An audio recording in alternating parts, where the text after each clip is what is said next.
Alhamdulillah, Muktamar Parmusi keempat akhirnya bisa terlaksana. Muktamar Parmusi kali ini diselenggarakan dalam suasana yang berbeda. Di tengah bangsa kita menghadapi ujian, cobaan yang maha berat dari Allah Subhanahu wa Ta'ala, dan umat manusia di seluruh dunia juga menghadapi hal yang sama, menghadapi ancaman penyebaran pandemi COVID-19. Bapak Ibu yang saya hormati, seluruh pengurus dan jajaran keluarga besar Parmusi, tadi disampaikan oleh Bapak Ketua mengenai lahan. Sekali lagi saya ingin bertemu dengan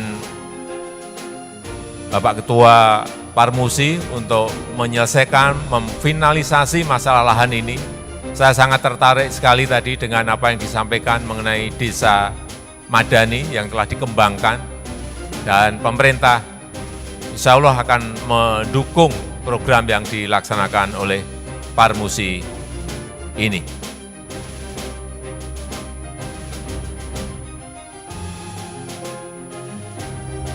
Bapak Ibu sekalian yang saya hormati, kita juga tidak boleh melupakan zikir, istighfar, taubat kepada Allah Subhanahu wa Ta'ala, memperbanyak infak dan sedekah, karena banyak saudara-saudara kita yang memang perlu dibantu di tengah kesulitan yang mereka hadapi. Semoga Allah Subhanahu wa Ta'ala segera mengangkat wabah COVID dari bumi Indonesia. Semoga Allah selalu melindungi dan memberikan keselamatan kepada rakyat, bangsa, dan negara kita. Saya rasa itu yang bisa saya sampaikan dalam kesempatan yang berbahagia ini. Maka dengan mengucap Bismillahirrahmanirrahim, Muktamar keempat Parmusi saya nyatakan dibuka pada hari ini. Terima kasih.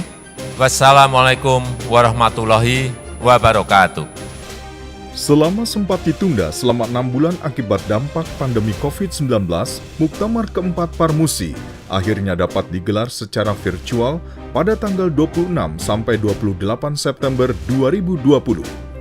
Muktamar yang dihadiri oleh para manajer dakwah ilallah yang juga pimpinan daerah seluruh Indonesia dipusatkan di markas dakwah Parmusi di kawasan Patra Kuningan, Jakarta.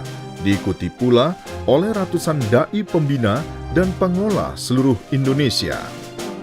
Alhamdulillah, muktamar ini merupakan muktamar virtual pertama yang dibuka secara virtual melalui Zoom oleh Bapak Presiden Republik Indonesia Joko Widodo dari Istana Bogor dan ditutup oleh Bapak Wakil Presiden Republik Indonesia Kiai Haji Profesor Ma'ruf Amin dari kediaman dinas Bapak Wakil Presiden di Menteng, Jakarta, dan berhasil dilaksanakan secara lancar di tengah pandemi COVID-19.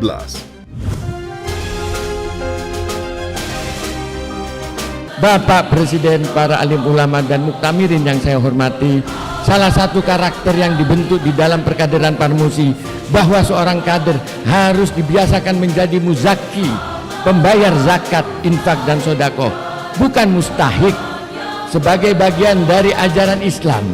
Artinya pantang bagi kader-kader Parmusi untuk meminta-minta.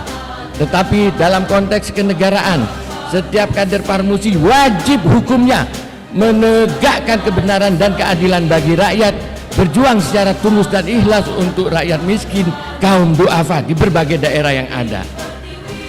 Kader Parmusi berjuang tanpa APBD, apalagi APBN. Ini perlu diketahui oleh Bapak Presiden. Selama 5 tahun saya memimpin Parmusi, alhamdulillah tidak satu sen pun pernah menerima, apalagi meminta bantuan dana dari Bapak Presiden. Setelah aktivitas para dai, seluruh aktivitas para dai, juga kegiatan organisasi, biayanya bersumber dari anggaran pendapatan dan belanja langit APBL, yakni zakat, infak, dan sedekah dari seluruh para kader di berbagai daerah.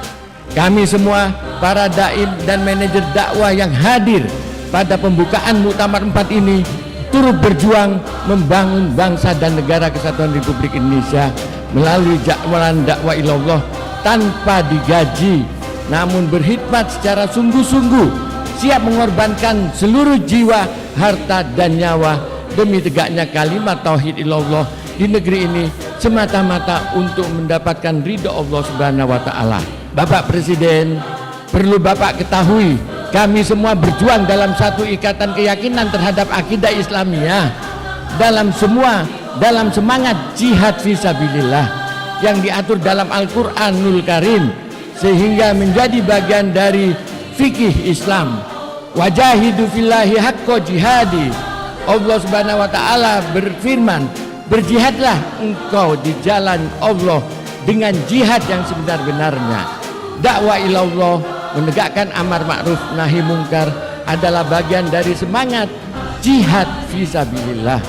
Dalam muktamar tersebut, Parmusi sebagai ormas Islam meneguhkan perubahan mendasar, yakni menjadikan organisasi ini sebagai ormas dakwah ilallah dengan memantapkan visi, misi, dan tujuan Parmusi sebagai connecting Muslim yang mengedepankan ukhuwah Islamiyah untuk terwujudnya masyarakat madani yang sejahtera lahir dan batin dalam bangsa Indonesia yang diridhoi Allah Subhanahu wa Ta'ala. Muktamirin juga menetapkan konsep, strategi, dan program manhaj dakwah desa madani sebagai gerakan dakwah ilallah yang harus dilaksanakan pada seluruh tingkatan organisasi dalam rangka membentengi akidah umat dengan berbenteng di hati umat untuk mencapai ridha Allah Subhanahu wa Ta'ala. Terdapat 4 pilar desa madani yang harus diwujudkan, yakni iman takwa, peningkatan ekonomi, pemberdayaan sosial, dan pendidikan. Dalam kesempatan itu, seluruh muktamirin mendaulat Dr. Andes Haji Usama Hisham M.Sos untuk kembali memimpin Parmusi periode 2020-2025 secara aklamasi. Sedangkan struktur kepengurusan pengurus harian pusat dirampingkan dari sebelumnya 45 orang menjadi hanya 15 orang dengan dibantu oleh 21 lembaga. Sedangkan di tingkat majelis, selain terdapat majelis syariah, majelis penasehat, dan majelis pakar, juga ditambahkan majelis kehormatan.